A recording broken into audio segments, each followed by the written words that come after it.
So let's talk about getting a lean body long term. And in this video, I want to point you to a couple of mistakes that you could be making unconsciously, which are automatically putting you in that category where you won't be able to maintain your results. So that category of individuals who are really there only seasonally or only there to get short-term success for a couple of weeks, but then immediately revert back where they previously were. And when I got into fitness myself, when I achieved my transformation, I really wanted those long-term results. And that's really my whole approach. And that's actually where my perspective is coming. And that's what I want to share with you, a different approach to looking at things, that how you put things together can make a huge difference in whether you're able to maintain the results or not. And by the way, this stuff that I'm going to talk about here is definitely not any kind of quick fix or something I can just tell you that's going to magically, transform you overnight and then allow you to keep those results. These things that I'm going to be talking about require tremendous amounts of effort. They're not easy to implement, and getting a lean body and getting an incredible physique overall is definitely not easy. And I'm not here to tell you it's easy, but I'm definitely here to tell you that it's worth it. It's been worth it for me. It's worth it for hundreds of clients that I've worked with, and it is going to be worth it for you as well. And by the way, if you're new here, my name is Mario Tomic, and if you're interested in learning more about fitness, nutrition, how to actually make this a lifestyle, consider subscribing below. Also, make sure to hit that bell icon to enable notifications when new videos come out.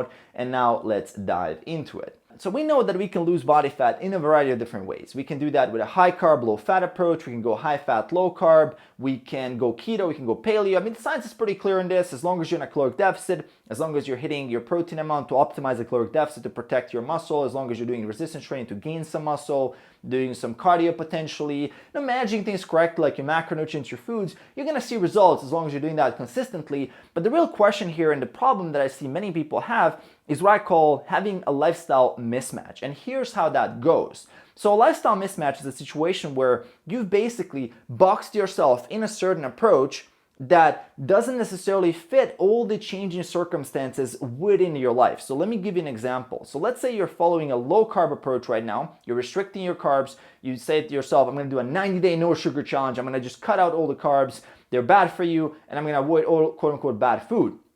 That's your diet. Then you're doing training. Let's say you're doing morning cardio sessions on an empty stomach, plus you're doing evening training. You're doing maybe some resistance training 5 or 6 times a week, and that approach actually is working for you. But here's the thing. Let's say you're a family person, and then on a Friday you have pizza night. How do you do that? How do you then incorporate that into this approach? And that's just one situation. Let's say you have a wedding coming up. Let's say you have a vacation coming up. Let's say there's something changing in your lifestyle now where the commute is all of a sudden a lot longer. Let's say you sell your house and you move to a new state for a new job, for a better opportunity. How does that fit those morning cardio sessions and all that stuff that you had to work hard on to get any kind of results? Now you can't spend that much time. What do you do when you are only limited to 3 days a week of training and you can't do twice a day, and actually all the foods that now are at work available to you are very carb heavy? What do you do then? And this is what is a lifestyle mismatch. Basically, the approach that you took on does not match the actual expectations and the commitments in other things in your lifestyle. And this is something you have to look at. If you're someone who's new at this, maybe this is not something you've even thought about. And even I see some advanced individuals not thinking from this perspective, because they're thinking, well,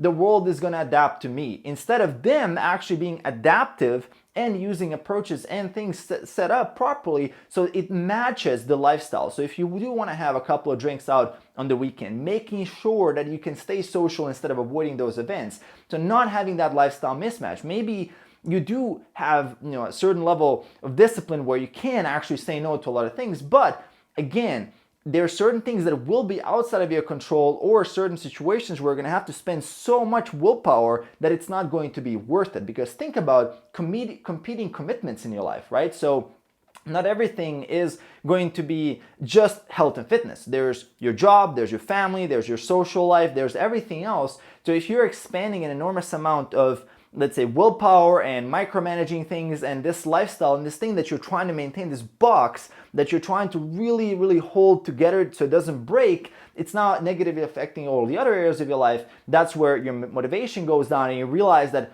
well, is it really worth it? I mean, is it really that low carb approach? Is that really the way to go? I mean, I can't go out and have, lunch with my friends or with a client, or let's say, I have kids that want to have pizza on a Friday and I can't do that. I have to, do something else. I have to go there and just look at them, and it's just making me crave more, and it's just unsustainable. So this is what I see a lot of people not thinking about, is that the diet you commit to, the exercise plan you commit to, the way you design your habits, you're basically committing to a lifestyle. You're committing to a way that you will spend your 24 hours a day. So you have to be very careful what you commit to and design it in a way that it actually fits all the other things in your life. So look at it more holistically rather than, okay, this is the diet, someone else did it, it's good, I'm just gonna do that, right? So think about it more from a perspective of what can you stick with yourself and what will best fit your lifestyle, and not just short term but also long term, because you know what are some of the traps that usually throw you off guard. Maybe it's that trip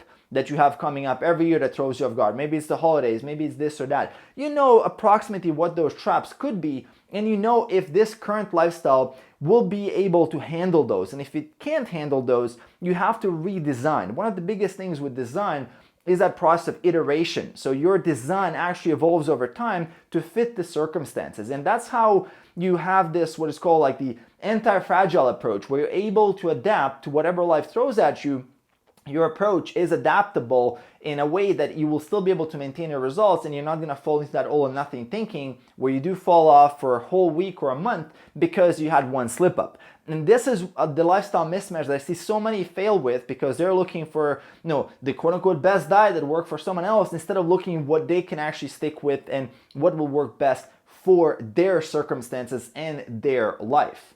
So another thing that many people fail to realize when we're talking about getting a lean body long term that you need to know about is that this is not a temporary change. This is a permanent change in how you make your choices in your life and how you live your life. There is just no way you can go back to eating whatever you want in whenever you want, whatever amount you want. There's just no way you can go back to that mindless state. Now that you've taken control over this, you do have to have different choices. You will have to choose. When you look at a restaurant menu, you make different choices than most people. The way you organize your weeks, you do make time for your training compared to most people which are not doing that. So you are going against the flow, and you will always have to be going a little bit against the flow, because the flow, as one of my clients said, goes to the sewer. And that's it. Like if you're following just the flow and just going along, that's not leading to a place where you're going to be successful in this area of your life. Not just in fitness, by the way, this is true for every area of your life. If you're just going with the flow,